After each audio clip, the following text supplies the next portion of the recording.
प्रभु नित्यानंद श्री अद्वैत गदाधर शिवासादि गौर भक्तवृंद जय Shri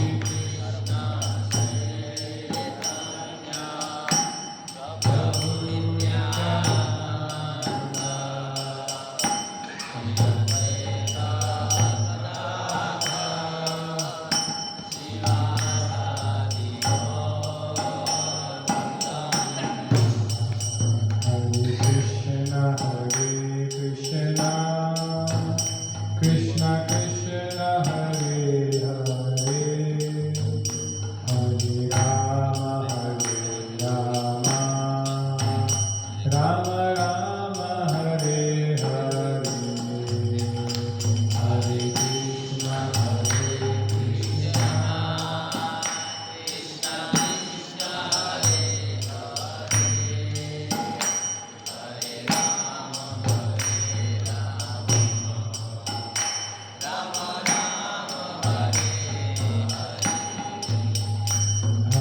Krishna Krishna Krishna Hare Hare Hare Rama Rama Hare Hare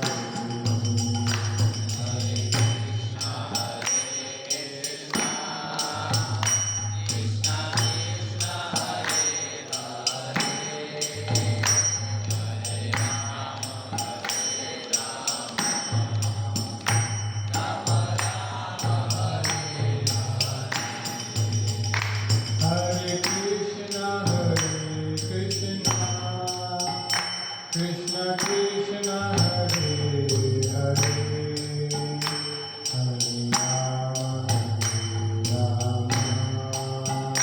Rama Rama Hare Hare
Hare Krishna Krishna Krishna Hare Hare Hare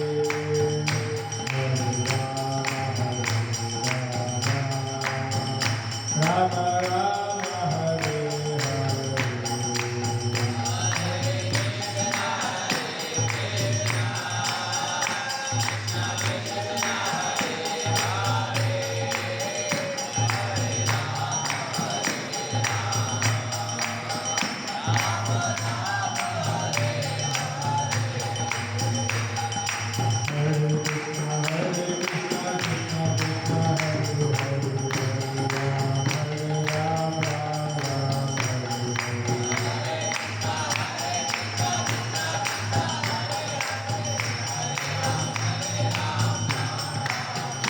Hare Hare Krishna Krishna Krishna Hare Hare Hare Rama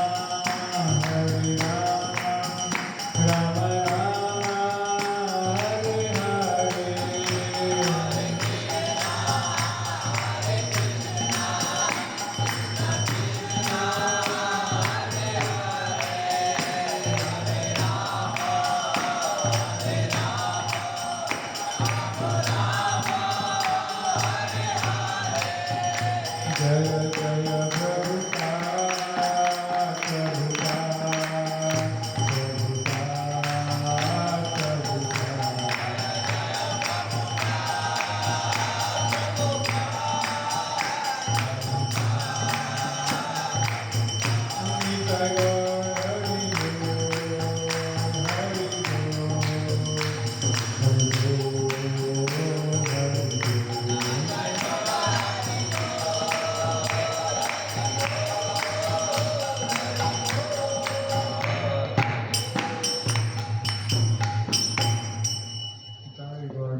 तो हम आज श्री चैतन्य चरितामृत से पाठ करेंगे और उस पर कुछ चर्चा करने का प्रयास करेंगे।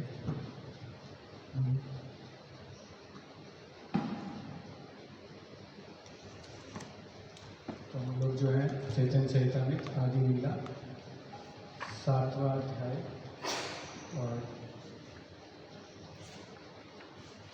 प्रयास संख्या है 99।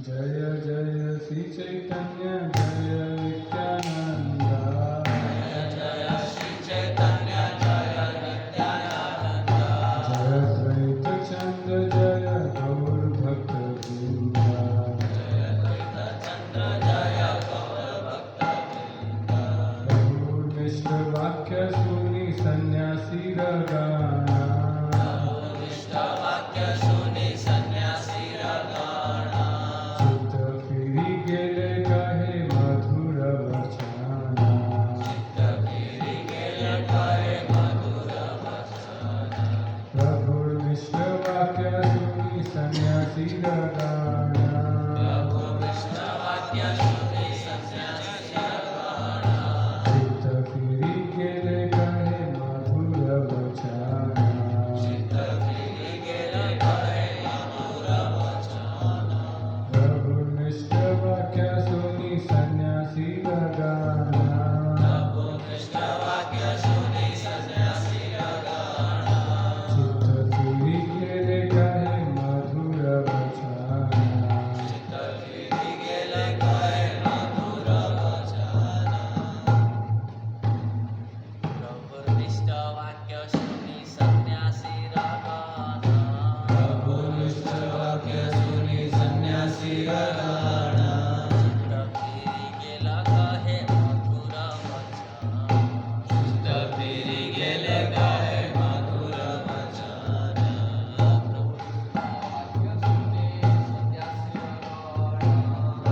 निष्ठ वाक्य सुनी सन्यासी रगाना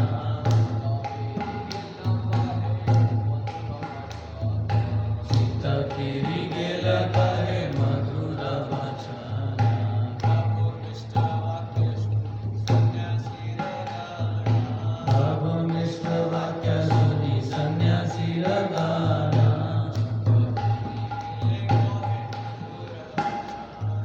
चित्त फिरी गेले कहे मधुर वचन प्रभु निष्ठ वाक्य सुनी सन्यासी रगाना प्रभु निष्ठ वाक्य सुनी सन्यासी रगाना चित्त फिरी गेले कहे मधुर वचन चित्त फिरी गेले कहे मधुर वचन। धन्यवाद। शब्दार्थ अनुवाद और तात्पर्य इसी भक्तिधाम स्वामी श्री प्रभुपाद की द्वारा श्री प्रभुपाद की।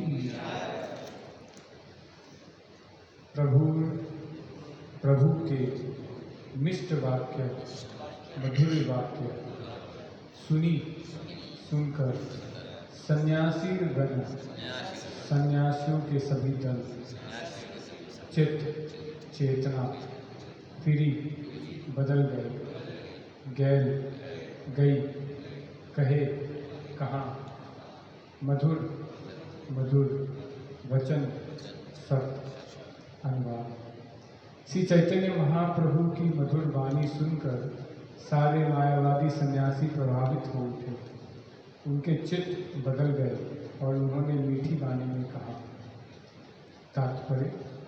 मायावादी सन्यासी चैतन्य महाप्रभु से उनकी यह आलोचना करने के लिए वाराणसी में मिले थे कि वे संकीर्तन आंदोलन में क्यों भाग लेते। उन्हें संकीर्तन आंदोलन पसंद नहीं था। संकीर्तन आंदोलन के विरुद्ध यह आसुरी स्वभाव निरंतर बना हुआ है। जिस तरह यह चैतन्य महाप्रभु के समय में था, उसी तरह उनसे पूर्व प्रहलाद महाराज के समय में भी था। वे अपने पिता के न चाहने पर भी संकीर्तन करते थे और पिता तथा पुत्र के बीच मतभेद का यही कारण था। भगवद गीता 7वें अध्याय और 15वें श्लोक में भगवान कहते हैं, नमाम दुष्कृतिनो मूढ़ा प्रपद्यन्ते नराधम मया अपरत ज्ञान आसुरी भाव आश्रिता। जो दुष्ट नितांत मूर्ख हैं, जो मनुष्यों में अधम हैं, जिनका ज्ञान माया द्वारा हर लिया गया है, तथा वे जो आसुरी स्वभाव के हैं, वे मेरी शरण में नहीं आते। मायावादी सन्यासी आसुरी भाव आश्रित हैं, अर्थात उन्होंने असुरों का मार्ग अपना रखा है, जो भगवान के रूप के अस्तित्व पर विश्वास नहीं रखते। मायावादी कहते हैं कि हम हर वस्तु का आखिर उद्गम निर्विशेष है, और इस तरह वे ईश्वर के अस्तित्व को नकारते हैं। यह कहना कि ईश्वर नहीं है, ईश्वर का प्रत्यक्ष विरोध है। किंतु यह कहना कि ईश्वर है, किंतु उनके न तो हाथ हैं, पाँव हैं या सिर होते हैं, और न वे बोल सकते हैं, न सुन सकते हैं, न खा सकते हैं, यह उनके अस्तित्व के निषेध करने का नकारात्मक मार्ग है। जो व्यक्ति देख नहीं सकता वो अंधा कहलाता है, जो चल नहीं सकता वो लंगड़ा कहलाता है, जिसके हाथ नहीं है वह असहाय होता है, जो बोल नहीं सकता वो गूंगा कहलाता है, और जो सुन नहीं सकता वो बहरा कहलाता है। मायावादियों की यह कल्पना है कि ईश्वर के न हाथ हैं, न आँखें हैं, न पाँव हैं, न कान। वे एक तरह से ईश्वर को अंधे, बहरे, गूंगे, लंगड़े, असहाय इत्यादि कहकर उनका अपमान करते हैं। इसीलिए भले ही वे अपने आप को महान वेदांती क्यों न कहते हों, वे वास्तव में माया अपहृत ज्ञान है। दूसरे शब्दों में वे प्रकांड पंडित तो लगते हैं, किंतु उनके ज्ञान का सार मानो निकाल लिया गया है। निर्विशेष मायावादी सदैव वैष्णवों का विरोध करते हैं, क्योंकि वैष्णव जन पूर्ण पुरुषोत्तम भगवान को परम कारण मानकर उनकी सेवा करना चाहते हैं, उनसे बातें करना चाहते हैं, उन्हें देखना चाहते हैं। जिस प्रकार भगवान भी अपने भक्तों को देखना और उनसे बातें करना, उनके साथ भोजन एवं नृत्य करने के लिए उत्सुक रहते हैं। प्रेम के लिए निजी आदान प्रदान मायावादी सन्यासियों को नहीं भाते। इसीलिए बनारस के मायावादी सन्यासियों द्वारा चैतन्य महाप्रभु से भेंट करने का मूल उद्देश्य उनके ईश्वर के साकार विचारधारा को प्रस्तुत करना था।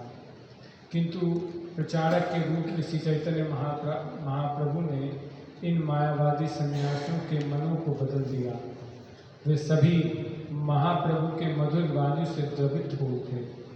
उनके मित्र बनकर उनसे मधुर वाणी में बातें करने लगे। इसी तरह सभी प्रचारकों को विरोधियों का सामना करना पड़ेगा, किंतु उन्हें और अधिक शत्रुतापूर्ण नहीं बनना चाहिए। वे तो पहले से ही शत्रु हैं, और यदि हम उनके रुक्ष भाव से या शिष्टता से बात करेंगे तो उनकी शत्रुता केवल बढ़ेगी। अतः जहाँ तक हो सके हमें चैतन्य महाप्रभु के चरण चिन्हों का अनुसरण करना चाहिए और विरोधियों को शास्त्रों के उदाहरण देकर तथा आचार्यों के प्रमाण प्रस्तुत करके प्रभावित करना चाहिए। इसी प्रकार से हमें भगवान के सारे शत्रुओं को परास्त करने का प्रयास करना चाहिए। बहुत सुंदर तात्पर्य प्रभुपाद जी। आइए हम पहले प्रार्थना करते हैं। ओम अज्ञानतिमिरान्धस्य ज्ञानाञ्जनशलाकया चक्षुरुन्मीलितं येन तस्मै श्रीगुरुवे नमः। श्रीचैतन्यमनोभीष्टं स्थापितं येन भूतले स्वयं रूपा कदा मह्यं ददाति सपदान्तिकम्। वन्देऽहं श्रीगुरुं श्रीयुतापदकमलं श्रीगुरुं वैष्णवांश्च श्रीरूपं साग्रजातं सहगणरघुनाथान्वितं तं सजीवं साद्वैतं सावधूतं परिजनसहितं कृष्णचैतन्यदेवं श्रीराधा कृष्णपादान् सहगणललिता श्रीशाखान्वितांश्च हे कृष्णा करुणा सिंधु दीनबंधो जगत्पते गोपेश गोपिका कांता राधा कांता नमोस्तुते। तप्त कांचन गौरांगी राधे वृंदावनेश्वरी विष्णुसुते देवी प्रणमामि हरिप्रिये।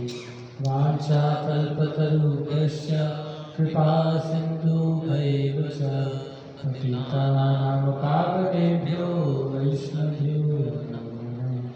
जय श्री कृष्ण चैतन्य प्रभु नित्यानंद श्री अद्वैत गदाधर शिवासादि गौर भक्तवृंद। हरे कृष्णा कृष्णा कृष्णा हरे हरे हरे राम राम राम हरे हरे। नमो विष्णुपादाय कृष्णपृष्ठाय भूतले श्रीमते भक्तिवेदांत स्वामिनिति नामिने। नमस्ते सरस्वती देवी गौरवाणी प्रचारिणे निर्विशेष शून्यवादी पाश्चात्यदेशतारिणे।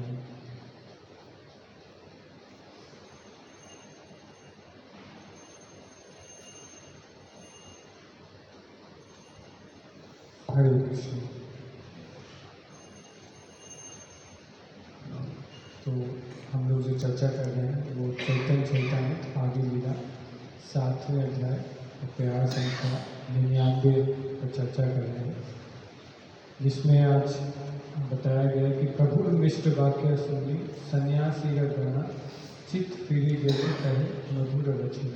श्री चैतन्य महाप्रभु की मधुर वाणी सुनकर सारे मायावादी सन्यासी प्रभावित हो उठे, उनके चित्त बदल गए। उन्होंने मीठी वाणी में कहा। तो जो प्रसंग चल रहा है मायावादी सन्यासियों के साथ श्री चैतन्य महाप्रभु का वार्तालाप हो रहा है, और महाप्रभु जो हैं वो अपने जो भक्ति के जो अनुभव हैं जो उनको गुरु से प्राप्त हुए, गुरु के निर्देशों को पालन करने से प्राप्त हुए, उनको साझा कर रहे हैं पीछे के कुछ श्लोकों में, और हरिनाम की महिमा को भी स्थापित कर रहे हैं, संकीर्तन की महिमा को भी स्थापित कर रहे हैं। और ये उनकी जो इन वाक्यों को सुनकर जो मायावादी लोग हैं वो काफ़ी प्रभावित हुए। तो प्रभुपाद जी इसी अध्याय के 41वें प्यार में तात्पर्य में लिखते हैं कि मायावादी लोग सोचते हैं कि भक्त लोग कोई शास्त्र नहीं पढ़ते, लेकिन ऐसा गलत है, क्योंकि भक्त लोग भी शास्त्र पढ़ते हैं। प्रभुपाद जी लिखते हैं कि हमने बहुत सारे शास्त्रों को लिखा है, उसका अध्ययन किया है और उसको हमने साझा किया, तो भक्त लोग भी शास्त्रों को पढ़ते हैं। लेकिन जो मायावादी के जो सिद्धांत का जो कंक्लूजन है, जो उनकी समझ है भगवान को लेकर, उसको जो वैष्णव लोग हैं उसको पालन नहीं करते, उसको नहीं मानते। तो इसी चीज़ को इस तात्पर्य के अंदर में भी प्रभुपाद जी ने उल्लेखित किया है कि भक्त लोग क्या हैं, वो भगवान के साकार रूप को मानते हैं, भगवान के जो पर्सनल जो व्यक्तित्व है उसको मानते हैं और उनके साथ आदान प्रदान करने की इच्छा को रखते हैं, और उसको ही वो जीवन का लक्ष्य और उसी को ध्येय मानकर भक्ति करते हैं। लेकिन जो मायावादी सन्यासी लोग हैं वो भगवान के साकार रूप को नहीं मानते हैं, या तो सामने से उसको मना करते हैं कि भगवान का कोई रूप नहीं है, भगवान जो है निर्विशेष ब्रह्म है, और या फिर दूसरे तरीके से बताते हैं, जैसे प्रभुपाद जी ने बताया कि न भगवान के हाथ हैं, न भगवान के आँख हैं, न भगवान के पैर हैं। तो जैसे शास्त्रों में भी इस चीज़ को दिया गया है, मतलब उपनिषदों में इस तरह से लिखा गया है, तो उसका गलत समझकर वो मतलब निकालते हैं कि भगवान जो है नहीं है, ये मृत है। तो मुरली की स्टोरी एक बहुत सुंदर इसमें स्टोरी बताते हैं कि एक जो राजा है उसका एक तोता होता है ना, और मंत्री से राजा अपने तोते के बारे में हर दिन पूछता है कि कैसा है मेरा तोता, तो बोला बहुत अच्छा है। तो फिर मंत्री को क्या बोलता है कि तोता कैसा है, हर दिन पूछता है तो बोलता है कि आप वो बोलना बंद कर दिया। फिर उसके बाद अगले दिन पूछता है तो बोलता है कि अब वो खाना बंद कर दिया है ना, वो पंख नहीं हिलाता है। इस तरह से हर दिन अलग अलग चीज़ें बोलते हैं। तो राजा ने बोला आप ऐसे क्यों नहीं कहते कि वो मर गया। तो वो बोलते हैं कि वो मैं नहीं बोलूँगा, वो आप बोलिए। तो भगवान जो है उनको वो सामने से नहीं बोलते कि वो मर गए हैं, बोले भगवान नहीं है, वो ये बोलेंगे कि भगवान का अस्तित्व जो है इस तरह से वो शास्त्रों की वाणी को घुमाएंगे। तो इसीलिए प्रभुपाद जी ने बोला है यहाँ पर कि उनका जो ज्ञान है वो माया अपहृत ज्ञान है। उनका ज्ञान जो है वो माया द्वारा ढका गया है या माया के द्वारा ढक दिया गया है। तो इसीलिए उनको माया अपहृत ज्ञान बताया गया। तो 4 कैटेगरी के लोग प्रभुपाद जी ने यहाँ पर भगवद गीता का श्लोक कोट किया है, जिसके अंदर जो पहला है वो मूढ़ बताया गया, मूर्ख लोग। दूसरा बताया गया नराधम, नराधम जो नरों में अधम है। और तीसरा बताया गया है माया अपहृत ज्ञान और आसुरीम भावम आश्रिता। जो आखिरी के 2 हैं माया अपहृत ज्ञान और आसुरीम भाव आश्रिता। तो प्रभुपाद जी ने मायावादी को ये दोनों रिवॉर्ड दिया, मतलब दोनों कैटेगरी में मायावादी लोग आते हैं। तो पहला है मूढ़ व्यक्ति जो है वो ऐसा कर्मी व्यक्ति को बताया गया जिसको भगवान और भगवान के भक्ति से कुछ लेना देना नहीं। वो अपने जीवन में सिर्फ क्या है कर्म को ही प्रधान मानता है और सोचता है कि मैं बहुत मेहनत करके ज़्यादा से ज़्यादा इंद्र तृप्ति कर सकता हूँ और मैं अपने जीवन को सफल कर सकता हूँ। तो ये जो है नितांत जो दुष्ट नितांत मूर्ख हैं वो जीवन के लक्ष्य को नहीं जानते प्रभुपाद जी लिखते हैं। और दूसरा बताया जो मनुष्यों में अधम है, जो नराधम है, वो भक्ति की तरफ उन्मुख नहीं है। उनको ज्ञान है थोड़ा लेकिन वो भक्ति की तरफ उन्मुख नहीं है। उनका जो आकर्षण है वो भौतिक सुख भोग और लाभ की तरफ है। तो जानकर भी वो क्या है, तो इसीलिए नरों में धम बताया गया क्योंकि वो मनुष्य जीवन का जो लक्ष्य है उसको पालन नहीं कर रहे। और फिर माया अपहृत ज्ञान बताया गया है और आसुरीम भाव आश्रित है। तो माया अपहृत ज्ञान है जो अपनी बुद्धि का इस्तेमाल जो है वो सही रूप से नहीं कर रहे, सही समझ को नहीं प्राप्त कर रहे। उल्टा जो है भगवान को दूसरे शब्दों में वो प्रखांड पंडित होते हैं तो लगते हैं किंतु उनके ज्ञान का सार मानो निकाल लिया गया। तो ज्ञान बहुत सारा बोलेंगे। तो जो हमारे आचार्य इसमें लिखते हैं कि जो सांख्य जो आसुरिक सांख्य, तो सांख्य एक सिद्धांत है जिसके अंदर इस ब्रह्मांड को समझने के लिए उसके अलग अलग तत्वों को अलग करके समझा जाता है। तो जैसे कि हम लोग पानी को समझना चाहते हैं तो बोलते हैं कि हाइड्रोजन और ऑक्सीजन है, उसको अलग अलग पदार्थ करके समझना। उसी तरह से अगर किसी बिल्डिंग को समझना है तो उसमें जो जो तत्व लगे हैं उनको समझकर आप उस बिल्डिंग को समझ सकते हैं। तो उसी तरह से सांख्य का अर्थ किसी चीज़ को गणना करके उसके तत्वों की गणना करके उसको समझने का प्रयास करना सांख्य होता है। लेकिन जो आश्रित सांख्य है उसके अंदर आत्मा और परमात्मा नहीं होते, वो आत्मा और परमात्मा के अस्तित्व को नहीं मानते।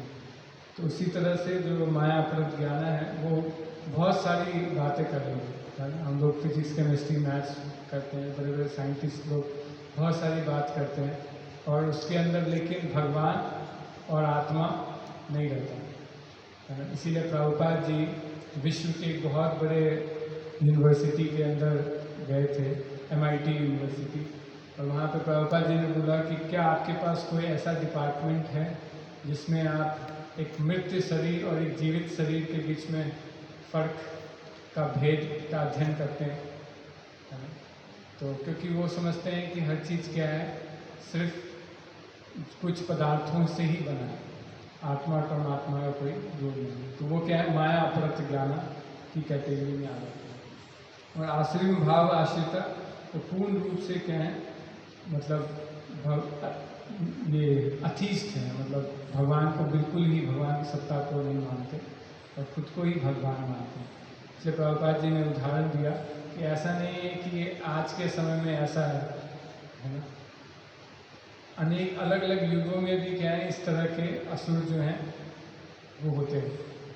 ये मतलब बहुत समय से चल रहा है कि कुछ लोग जो हैं वो अच्छे भक्ति का पालन करते हैं, भक्ति का प्रचार करते हैं, और उनके विरुद्ध में जो ऐसे लोग हैं, जो आसुरिक लोग हैं, वो उनको दबाने का प्रयास करते हैं या उनको भक्ति नहीं पालन करने का के लिए रोकते हैं, है ना, या उनको उनके मार्ग से हटाने का प्रयास करते हैं।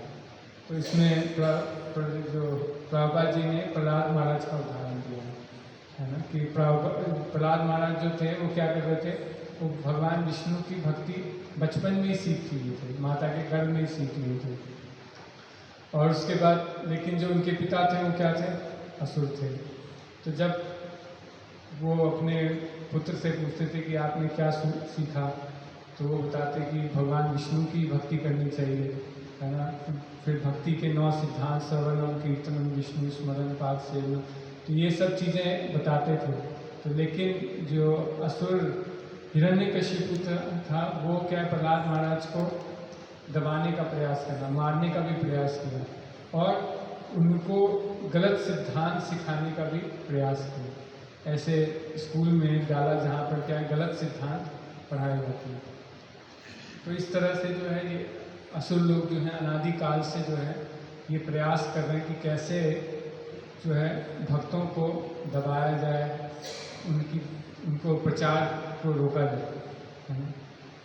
तो प्रभुपाद जी यही चीज़ लिखे, निर्विशेष मायावादी सदैव वैष्णवों का विरोध करते हैं, क्योंकि वैष्णव जन पूर्ण पुरुषोत्तम भगवान को परम कारण मानकर उनकी सेवा करना चाहते हैं, उनसे बातें करना चाहते हैं, उन्हें देखना चाहते हैं, जिस प्रकार भगवान भी अपने भक्तों को देखना और उनसे बातें करना, उनके साथ भोजन और नृत्य करने के लिए उत्सुक रहते हैं। प्रेम के ये निजी आदान प्रदान मायावादी सन्यासियों को नहीं भाते, तो उनको लगता है कि जो ये प्रेम का निजी जो ये है कि भक्त लोग कीर्तन करते हैं, नृत्य करते हैं, तो ये शास्त्र के विरुद्ध है, ऐसा उनका ऐसा मानना है ना। लेकिन प्रभुपाद जी बताते हैं कि आप अगर वेदांत का भी अध्ययन करते हैं तो वेदांत के ऊपर जो टीका लिखा है व्यासदेव ने, वो क्या लिखा है, वो भागवत लिखा है ना। और भागवत धर्म के अंदर किसकी शिक्षा मिलती है, भगवान के गुणों का गान करने की, उनका कीर्तन करने की, है ना, उसमें नृत्य करने की, है ना। तो उसका शिक्षा कहाँ मिल रहा है, भागवत ग्रंथ के अंदर मिल रहा है। तो ये जो चीज़ें हैं, श्रवण कीर्तन और नृत्य करना, ये सब क्या है, ये सब शास्त्रिक है। लेकिन जो असुर लोग हैं, प्रभुपाद जी ये एक चीज़ बताते हैं कि जैसे हिरण्यकशिपु था वो असुर था, तो असुर लोग को आप कितना भी ज्ञान देंगे वो नहीं समझेंगे, उनको कितना भी प्रचार करने का प्रयास करेंगे वो नहीं समझेंगे। तो इसलिए उनके ऊपर समय व्यय करने से कोई फायदा नहीं है। लेकिन इसका मतलब ये नहीं कि हम प्रचार नहीं करें, है ना, कि कई लोग ऐसे भी हैं जो कि जो क्या बोलते हैं पायस हैं, जिनके अंदर कुछ सुकृतियाँ हैं, है ना? जैसे यहाँ दुष्कृतियों का वर्णन हुआ है, वैसे भगवद गीता में सुकृति का भी वर्णन होता है। तो जो सुकृत लोग हैं उनको हम प्रचार कर सकते हैं, उनके हमें प्रचार करना चाहिए। और कैसे प्रचार करना चाहिए, तो उसके लिए अलग अलग विधियाँ हैं। मूल रूप से प्रभुपाद जी यहाँ पर हमें बता रहे हैं कि श्री चैतन्य महाप्रभु और प्रभुपाद जी दोनों ही इस चीज़ को यहाँ पर निर्देशित कर रहे हैं या फिर यहाँ पर शिक्षा दे रहे हैं कि प्रचार जो है वो हमें करते टाइम बहुत सारे संघर्ष आएंगे, है ना, लेकिन क्या है, हमें प्रचार करना चाहिए इस तरह से कि सामने वाले को क्या है, बहुत ज़्यादा हम दुखी ना करें, एट द सेम टाइम उसके हृदय को हम परिवर्तन करते हैं। तो श्री चैतन्य महाप्रभु ने यहाँ पर क्या किया, मायावादी सन्यासियों का हृदय परिवर्तन किया। और श्री चैतन्य महाप्रभु मध्य लीला के अंदर इसी चीज़ को अपने भक्तों को बताते हैं, क्योंकि श्री मायावादी सन्यासी प्रकाशन सरस्वती को मिलाकर 10,000 सन्यासी थे वाराणसी में। आप सोचिए, वाराणसी जो है वो मायावादी सिद्धांत का गढ़ है। तो वहाँ पर श्री चैतन्य महाप्रभु ने क्या किया, सबको भक्त बना दिया। सब नृत्य करने लगे, कीर्तन करने लगे और भगवान के नामों का जप करने लगे। तो जब इस तरह से होने लगा तो महाप्रभु अपने पार्षदों के बीच आकर बड़ा सुंदर अपना एक क्या बोलते हैं रिविलेशन बताते हैं कि कैसे महाप्रभु ने क्या जो किया उसके ऊपर। निजगन लय प्रभु कहे हास्य करी, कसिते आमी लाई विचिता भाव काली। श्री चैतन्य महाप्रभु ने अपने पार्षदों के बीच हंसी करते हुए कहा, मैं यहाँ अपना भाव में प्रेम बेचने के लिए आया था। तो श्री चैतन्य महाप्रभु स्वयं भगवान श्री कृष्ण हैं, जो इस धराधाम में किस लिए आए, अपना जो प्रेम है, जो कृष्ण का प्रेम है, जो अनादि काल से नहीं दिया गया, उसको बांटने के लिए आए। तो महाप्रभु कह रहे हैं कि मैं यहाँ अपना भाव में प्रेम बेचने के लिए आया था। लेकिन क्या होता है, काशीते ग्राहक नहीं, वस्तु नहीं बिकाए, पुनरअपि देशे वाही लाए नहीं ग्राहे। यद्यपि मैं वाराणसी में अपना सामान बेचने आया था, किंतु यहाँ कोई ग्राहक नहीं थे। तो वहाँ पे मायावादी लोग कोई ग्राहक नहीं थे। अतः मेरे लिए आवश्यक हो गया कि उस सामान को मैं अपने देश वापस ले आऊँ, क्योंकि वहाँ सब बिल्कुल मायावादी असुर भाव के लोग थे, आसुरी भाव में आश्रित था। इसीलिए बोल रहे हैं कि मैं सोचा कि इधर तो कुछ होगा नहीं। वैसे महाप्रभु की कृपा से कुछ भी हो सकता है। जब महाप्रभु साउथ इंडिया जाते हैं तो स्पर्श मास से लोगों को कृष्ण प्रेम दे देते हैं। आमी बोझा बहिनु तोमा सब दुख हेले, तोमा सब इच्छाए बिना मूल्य बिलाई ले। महाप्रभु क्या कह रहे हैं, तुम सभी दुखी थे। तो ऐसा, क्योंकि वाराणसी में कुछ भक्त भी थे तो वो दुखी थे कि देखिए सारे मायावादी हैं और महाप्रभु यहाँ आए। मायावादी लोग क्या कर रहे हैं, महाप्रभु की निंदा कर रहे हैं, भक्ति की निंदा कर रहे हैं। तो इससे बहुत दुखी थे भक्त लोग, जो इस प्रसंग के अंदर आता है। तो महाप्रभु जो हैं उस दुख, भक्तों के दुख को देखकर उन्होंने क्या सोचा कि मेरे सामान को कोई खरीद नहीं रहा है और मुझे उसे लौट कर ले जाना होगा। अतः तुम सबकी इच्छा से ही मैंने उसे बिना मूल्य के ही बांट दिया। तो क्योंकि यहाँ पे कोई लेने वाला नहीं है तो महाप्रभु बोल रहे हैं। तो प्रभुपाद जी बहुत सुंदर तात्पर्य लिखते हैं, जब हम पाश्चात्य देशों में श्री चैतन्य महाप्रभु को संदेश बांटने लगे तो हमारे साथ भी ऐसा ही हुआ। प्रारंभ में लगभग 1 वर्ष तक हम अत्यधिक निराश थे, क्योंकि इस आंदोलन में सहायता देने के लिए कोई आगे नहीं आया। किंतु श्री चैतन्य महाप्रभु की कृपा से कुछ नौजवान लड़के 1966 में इस आंदोलन में आकर सम्मिलित हो गए। निसंदेह हमने बिना मोल तोल के या विक्रय के श्री चैतन्य महाप्रभु के हरे कृष्ण महामंत्र संदेश का वितरण किया। फलस्वरूप यह आंदोलन यूरोपियन तथा अमेरिकी बालकों तथा बालिकाओं के सहयोग से सारे विश्व में प्रसारित हो चुका है। अतः हम पाश्चात्य जगत में इस आंदोलन को प्रसारित करने वाले उन समस्त भक्तों पर श्री चैतन्य महाप्रभु से आशीर्वाद देने के लिए प्रार्थना करते हैं। तो बेसिकली कहने का अर्थ यहाँ पर जो शिक्षा हमें प्राप्त हुई श्री चैतन्य महाप्रभु से, कि अगर कोई खरीदार नहीं है फिर भी भक्तों का या प्रचारक का काम क्या है कि इस जो हरे कृष्ण महामंत्र इसका प्रचारित करना। तो प्रभुपाद जी एक बड़े अच्छा एक जगह पर मैं पढ़ रहा था, तो उसमें वार्तालाप में लिख रहे हैं,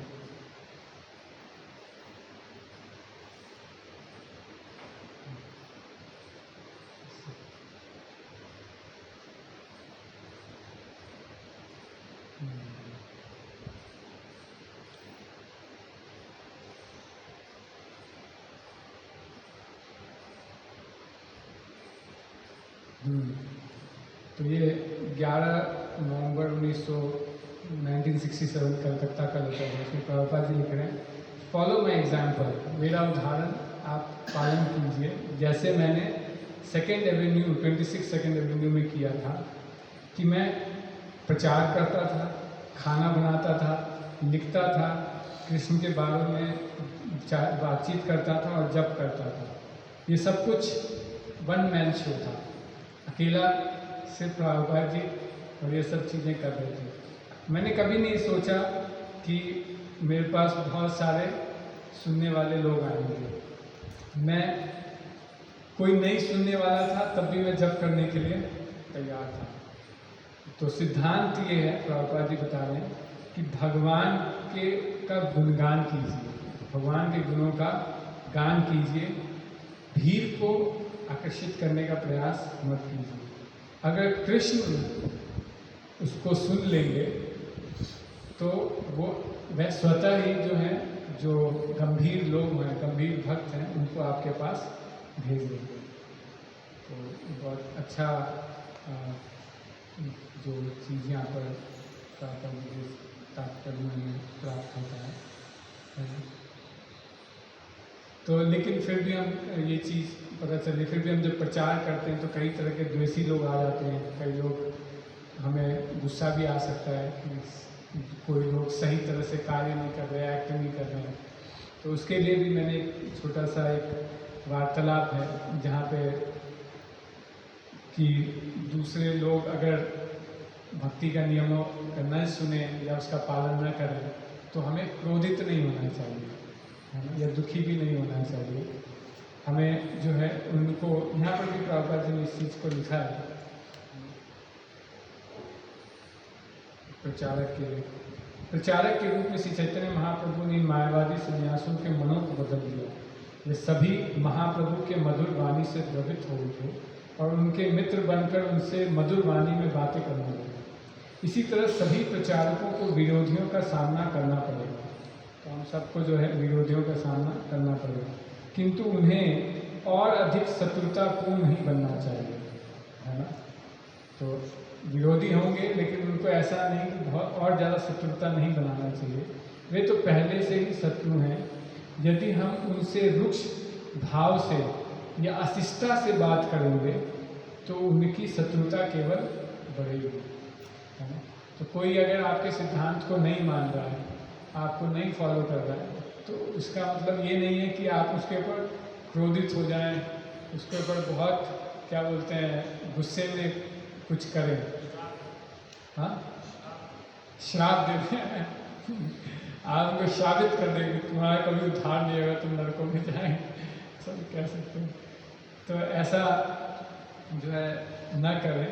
तो प्रभुपाद जी एक सुंदर वार्तालाप में अपने एक शिष्य को इसी चीज़ के बारे में बता रहे हैं कि हमें सभ्य रूप से जो है उनके साथ व्यवहार करना चाहिए और अपने सिद्धांतों को। प्रभुपाद जी बता रहे हैं कि हो सकता है कि प्रभुपाद जी एक क्या बोलते हैं पॉलिटिशियन, जो ये नेता लोग हैं, उनका उदाहरण दे रहे हैं कि जो नेता लोग हैं वो उनका अपोजिट दल का व्यक्ति भी होता है, लेकिन इलेक्शन जीतने के लिए उससे ऐसे बात करते हैं और उसको अपनी पार्टी के लिए जो भी आवश्यक रहता है उससे करवाते हैं, है ना।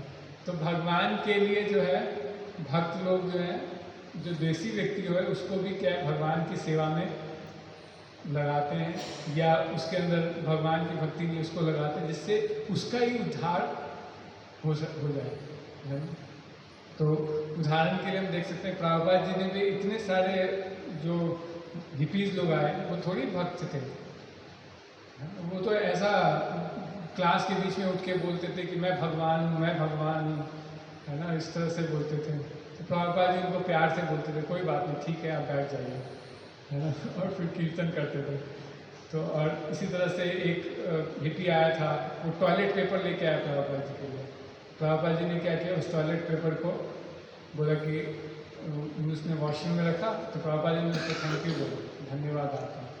तो इस तरह से इंगेज करना जो है ये भक्त का भाव होना चाहिए कि जो भी व्यक्ति है वो हो सकता है अभी द्वेषी हो, लेकिन वो हमेशा द्वेषी नहीं रहेगा। वो भगवान का अंश है। तो एक प्रचारक है, एक भक्त को क्या देखना चाहिए कि वो आज भक्त नहीं है लेकिन कल वो भक्त बन सकता है। अभी उसकी स्थिति जो भी हो लेकिन कल वो भक्त बन सकता है। इसीलिए ऐसा सोचकर व्यक्ति को क्या करना चाहिए कि हमें भक्ति का प्रचार करना चाहिए, क्योंकि आज नहीं तो कल वो भक्त बनेगा। तो वैशिष्टिका प्रभु का एक मैं ऐसा पढ़ रहा था एक आर्टिकल, तो उसमें वो बता रहे थे कि वो एक बार संकीर्तन करते हुए जा रहे थे ब्लैक फ्राइडे वाले दिन। तो फ्राइडे के दिन ऐसा संकीर्तन करते हुए जा रहे थे, तो कई लोग वहाँ पर मिलते थे, कुछ हिपी लोग भी थे, है ना। तो जब वो भगवद गीता डिस्ट्रीब्यूट कर रहे थे तो वो हिपी जो है बहुत वो हो गया, मतलब आकर्षित हो गया और उसने बुक लेकर वहीं पढ़ने लगा, है ना। तो क्योंकि वैसे अब वो बता रहे थे कि ये सिद्धांत है कि अगर कोई बुक हम किसी को देते हैं और वो उसके अगेंस्ट में कुछ धन देता है तो उससे क्या है, उसके पढ़ने की जो प्रोबेबिलिटी है वो बहुत बढ़ जाती है। तो वैसे जी का बहुत बड़े बुक डिस्ट्रीब्यूटर भी हैं, तो उन्होंने बुक दे दिया उसको, तो बोला कि कुछ आप कुछ दो, कुछ डोनेशन, कुछ ऐसा देने के लिए। उनके पास कुछ नहीं था जेब में, उन्होंने अपना लाइटर दे दिया। मतलब थोड़ा सा एक्सट्रीम एग्जाम्पल है, तो उन्होंने अपना लाइटर दे दिया। तो वैसे का लगे क्योंकि उनके पास सबसे जो महत्वपूर्ण चीज़ थी, सबसे महंगी चीज़ थी, वो क्या था, सिगरेट लाइटर था, तो वो दे दिया। और उसके बाद जब वो आगे चले गए तो कुछ भी उनके पास आए भी लाइटर का इस्तेमाल करने के लिए लेकिन जब ऐसिकापुर मंदिर आए तो उन्होंने उस लाइटर को अच्छे से धोकर उसको साफ वाफ करके अच्छे से उसको भगवान की सेवा में लगाया, जिससे कि तो मतलब बेसिकली ये पॉइंट है कि उससे क्या है, उस सिटी को भी लाभ प्राप्त हुआ। ऐसे ही मैंने एक रिसेंटली एक स्टोरी सुनी थी, एक क्या बोलते नशेड़ी व्यक्ति था, है ना। तो भक्त लोग डिस्ट्रीब्यूशन कर रहे थे, भागवतम का वितरण कर रहे थे। तो भागवतम का वितरण कर रहे थे तो उसने, जो नशेड़ी व्यक्ति था, उसने क्या किया, मतलब लेना तो नहीं चाहता था लेकिन वो भक्तों ने उसको वार्तालाप करके उसको भागवतम का सेट जो है एग्री कर दिया कि उसको भागवतम लेना है। अब लेकिन नशेड़ी था वो, तो घर कैसे जाएगा वही। तो उस भक्त ने सोचा कि मैं इसको घर छोड़ देता हूँ और भागवतम भी दे दूँगा। घर गया तो घर वाले वो करने लगे कि क्या ये तो नशेड़ी व्यक्ति है, ये क्या करेगा, भागवतम को क्या पढ़ेगा, है ना। और इस तरह से बोलने लगे। तो जो किसी तरह से भक्त ने सोचा कि भागवतम तो देना ही है, क्योंकि अगर नहीं दूंगा तो मेरा काउंट कम हो जाएगा। कहने का मतलब है भागवतम देना चाहते थे, तो उन्होंने उनको भागवतम दे दिया, भागवतम रख लिया उसने। और नेक्स्ट डे भक्त लोग वहीं पे प्रचार कर रहे थे, तो नेक्स्ट डे जो है वो नशेड़ी व्यक्ति जब होश में आ गया तो भक्तों के पास आया और उन्होंने बोला कि अब मैं कोई भी नशा नहीं करूँगा। तो भागवत को स्पर्श करने मात्र से उसको इतना लाभ प्राप्त हो गया। तो ऐसे जो लोग प्रचार करते हैं उनको ऐसे लोग मिलते ही रहते हैं जो इतने फेवरेबल नहीं होते। तो भक्त लोग लेकिन उदार चरित्र होने की वजह से वो क्या करते हैं, प्रचार करते हैं और उसको बढ़ाने का प्रयास करते हैं। और ये प्रभुपाद जी इसी चीज़ को भक्तों के चरित्र के साथ जोड़ते हुए बहुत सुंदर तरीके से इस भागवतम के 3 स्कंद 25वें अध्याय के 21वें श्लोक में बता रहे हैं, जहाँ भक्तों के गुणों की चर्चा हुई है। तितिक्षणा कारुणिका सुहृद सर्वदेहिनाम अजात शत्रव शांतः साधवा साधुभूषणम। साधु के लक्षण है कि वह सहनशील, दयालु तथा समस्त जीवों के प्रति मैत्री भाव रखता है। उसका कोई शत्रु नहीं होता, वह शांत रहता है, वह शास्त्रों का पालन करता है और उसके सारे गुण अलौकिक होते हैं। तात्पर्य में प्रभुपाद जी बहुत सुंदर बताते हैं, जैसा कि ऊपर कहा गया है, साधु भगवान का भक्त होता है, अतः उसका मुख्य कार्य लोगों से भगवान की भक्ति जगाना है। यही उसकी दया है। वह जानता है कि भगवान की भक्ति के बिना मनुष्य जीवन चौपट हो जाता है। भक्त संसार भर में भ्रमण करके द्वार द्वार जाकर इसका उपदेश देता है। कृष्ण भक्त बनो, अपनी पार्श्विक प्रवृत्तियों को ही पूरा करने में अपना जीवन नष्ट न करो। यह मानव जीवन आत्म साक्षात्कार या कृष्ण भक्ति के लिए है। ये ही साधु के उद्देश्य हैं। वह अपने मोक्ष से संतुष्ट नहीं होता, वह सदैव दूसरों के विषय में सोचता रहता है। अतः उसका एक गुण है कारुणिकता, पतित आत्माओं के प्रति दया। उपदेश कार्य करते हुए उसे अनेक विरोधी तत्वों का सामना करना पड़ता है। अतः साधु तथा भगवत भक्त को अत्यंत सहनशील या सहिष्णु होना पड़ता है। कोई व्यक्ति उसके साथ दुर्व्यवहार कर सकता है, क्योंकि बद्ध जीव भक्ति के दिव्य ज्ञान को प्राप्त करने के लिए राजी नहीं होते। वे इसे पसंद नहीं करते, यही उनका रोग है। साधु को भक्ति की महत्ता को समझाने का प्रशंसा रहित कार्य करना होता है। कभी कभी भक्तों के ऊपर हिंसक प्रहार कर दिया जाता है। जीसस क्राइस्ट को क्रूस पर चढ़ा दिया गया। तो जीसस क्राइस्ट क्रिश्चियन के मतलब वो हैं चारक हैं, तो उनको लोग सूली पे चढ़ा दिया। हरिदास ठाकुर को 22 जगह भरे बाजार में बेंत से पीटा गया। भगवान चैतन्य के प्रमुख सहायक नित्यानंद पर जगाई तथा मधाई द्वारा हिंसक प्रहार किए गए, तो भी वे सहिष्णु बने रहे, क्योंकि उनका उद्देश्य पतितों का उद्धार करना था। साधु में सबसे बड़ा गुण यह होता है कि वह सहिष्णु होता है। तो रिसेंटली मैं एक गौरांग प्रभु को सुन रहा था, तो वो बता रहे थे कि पतित कौन है। जो पतित वह है जो भक्ति करना नहीं चाहता, भक्ति के बारे में जानता फिर भक्ति नहीं करना चाहता है। तो पतितों का उद्धार करना है। साधु में सबसे बड़ा गुण यह होता है कि वह सहिष्णु होता है और पतितों के प्रति दयालु होता है। वह दयालु होता है क्योंकि वह समस्त जीवों का शुभचिंतक है। वह न केवल मानव समाज का शुभचिंतक होता है, अपितु पशु समाज का भी होता है। और प्रभुपाद जी यहाँ पे शिवानंद सेन का उदाहरण देते हैं कि कैसे उन्होंने अपने कुत्ते के लिए भी जो है अच्छा सोचा। तो यही है कि मतलब इसी से प्रचार होता है।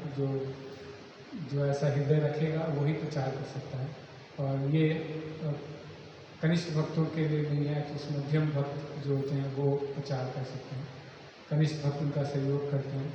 और मायावादी जैसे लोगों को प्रचार करना तो बहुत उत्तम भक्तों के लिए है, जिसको हमारे लिए तो है कि मायावादी कृष्ण अपराधी है ना। मायावादी का संग जो है बहुत खतरनाक होता है, तो इसलिए भक्तों के भक्त लोग जो उनसे दूर रहते हैं। लेकिन जो उत्तम कोटि के भक्त हैं वो उनको प्रचार कर सकते हैं। और आखिरी में एक सुत्यकृति प्रभु का एक बहुत सुंदर लाइन मुझे बहुत प्रभावित किया। सुत्यकृति प्रभु प्रभुपाद जी का गुणगान करते हुए, प्रभुपाद जी के शिष्य हैं वो, गुणगान करते हुए उन्होंने बताया कि इतने सारे लोग प्रभुपाद जी के समय इसलिए जुड़ पाए या अभी तक हैं या रह पाए क्योंकि प्रभुपाद जी की करुणा और उनकी दया की वजह से। तो ये करुणा और दया को हमें बनाकर हम विचार करेंगे तो निश्चित रूप से कुछ लोग भक्त बनेंगे। धन्यवाद। मैं कुछ प्रयास किया और सारे यहाँ पे वरिष्ठ भक्त हैं, तो कुछ टिप्पणी या कुछ करेक्शन आप बता सकते हैं कुछ।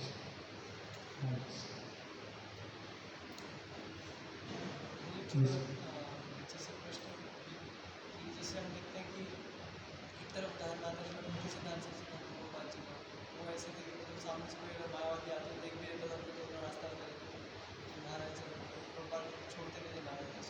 उसी तरफ हम देखते हैं चैतन्य महाप्रभु के उदाहरण है, वहाँ पर बड़े प्रमुखता से उनके साथ में डील किया और उनको ऐसे में मतलब हम कौन से एग्जाम्पल को फॉलो कर सकते हैं, क्या कर सकते हैं एकदम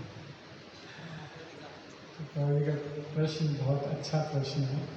यहाँ चैतन्य महाप्रभु क्या कर रहे हैं, मायावादी के साथ वार्तालाप कर रहे हैं, उनको भक्त बना रहे हैं और दूसरी तरफ हम भक्ति सिद्धांत श्री ठाकुर प्रभुपाद जी,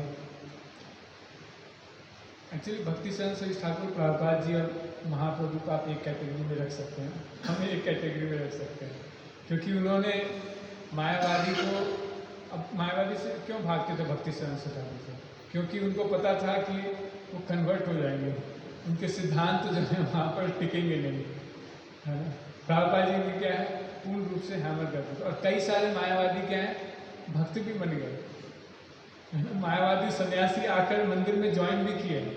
ऐसा ही प्रभुपाद जी की लीला में ऐसा वर्णन आता है ना। तो वो तो महाप्रभु के अनुयायी हैं और उस स्तर पे हैं, तो वो सब प्रचार कर सकते हैं। हम उतने प्रबुद्ध नहीं हैं, तो हमें तो बस उनसे भिड़ना नहीं चाहिए। थोड़ा प्रयास कर सकते हैं, लेकिन हम उनसे भिड़ना नहीं चाहिए, क्योंकि हो सकता है कि हम उनसे प्रभावित हो जाएं और हम भक्ति से च्युत हो जाएं। इसलिए ठीक है। हरे कृष्ण। श्री प्रभुपाद की जय। श्री चैतन्य चैतन्य की, श्री चैतन्य महाप्रभु की गौर प्रेमानंद। जय। प्रभुपाद की